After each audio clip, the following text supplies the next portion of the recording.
Di antara semua aroma bunga yang begitu semerbak, yang begitu wangi, menebar ke segenap penjuru, aroma moralitas adalah yang paling unggul. Aroma moralitas adalah yang paling utama. Tidak sanggup dibantah, tidak sanggup dilawan oleh arah angin. Hanya saja perlu dipahami bahwa yang namanya moralitas ini adalah kesepakatan sosial. Yang namanya kesepakatan sosial bisa saja di suatu masa moralitas itu diterima, tetapi kemudian di masa selanjutnya nilai-nilai moral itu tidak diterima. Di zaman Sang Buddha mungkin baik, tapi di zaman sekarang mungkin tidak baik. Mungkin di masa yang akan datang, moral itu akan menjadi baik lagi, diterima secara umum. Dan apapun moralitas yang diperkenalkan oleh Sang Buddha, diterima oleh Sang Buddha, sesungguhnya itu adalah nilai-nilai moral yang juga diterima oleh masyarakat India secara luas. Tidak hanya di zaman Sang Buddha. Kalau kita melihat dalam Aganya Sutta misalnya, di situ sangat jelas Sang Buddha memberikan deskripsi bagaimana moralitas itu terbentuk. Bagaimana moralitas itu sesungguhnya diperkenalkan kepada masyarakat satu persatu ketika kebutuhan itu ada. Ketika masyarakat menuntut ditetapkannya suatu aturan agar manusia dengan manusia yang lain, antara satu manusia dengan manusia yang lain tidak saling mengganggu. Sang Buddha mengadopsi, Sang Buddha menerima aturan moralitas yang ada. Entah itu Pancasila, 8 sila, 10 sila, ataukah 227 sila.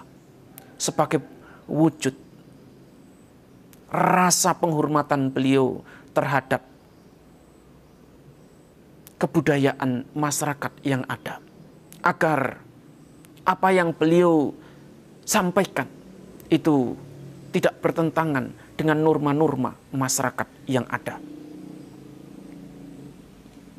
Namun perlu diingat bahwa sekedar menjalankan Pancasila, sekedar menjalankan 8 sila, 10 sila, atau 227 sila, tidak menjamin seseorang kemudian menjadi umat Buddha.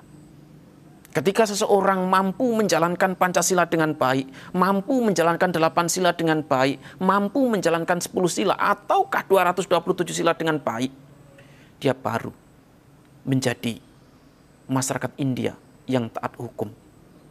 Dia baru menjadi masyarakat India kuno yang memiliki ketaatan terhadap hukum. Nilai-nilai Buddhisnya belum tersentuh sama sekali. Sila, pelaksanaannya baru akan memiliki nilai-nilai Buddhis. Baru akan memiliki nilai-nilai yang sesuai dengan ajaran Sang Buddha. Kalau dipahami dalam konteks Silabbata Paramasa. Dipahami dalam konteks sebagaimana yang diajarkan oleh Sang Buddha. Silabbata Paramasa artinya adalah tidak melekat pada aturan dan tanggung jawab. Hal ini bukan berarti seseorang menjadi barbar. Bukan berarti seseorang menjadi tidak bermoral sama sekali. Kewajiban tetap dilakukan. Kewajiban tetap dilaksanakan. Tetapi tanpa ada keterikatan. Tanpa ada penderitaan. Tanpa ada beban sama sekali. Oleh karena itu ketika seseorang melaksanakan moralitas, menjalankan sila, kemudian dia merasa terpenjara, merasa hidupnya terkekang. Disitulah bukti bahwa sila itu tidak membebaskan, tetapi justru menimbulkan penderitaan. Sila yang menimbulkan penderitaan, moralitas yang menimbulkan kesengsaraan, ketidaknyamanan, ini bukanlah sila yang diajarkan oleh Sang Buddha. Sila yang diajarkan oleh Sang Buddha adalah sila yang mampu membebaskan seseorang, mampu membuat batin seseorang menjadi lega, menjadi nyaman, menjadi tidak tersiksa sama sekali.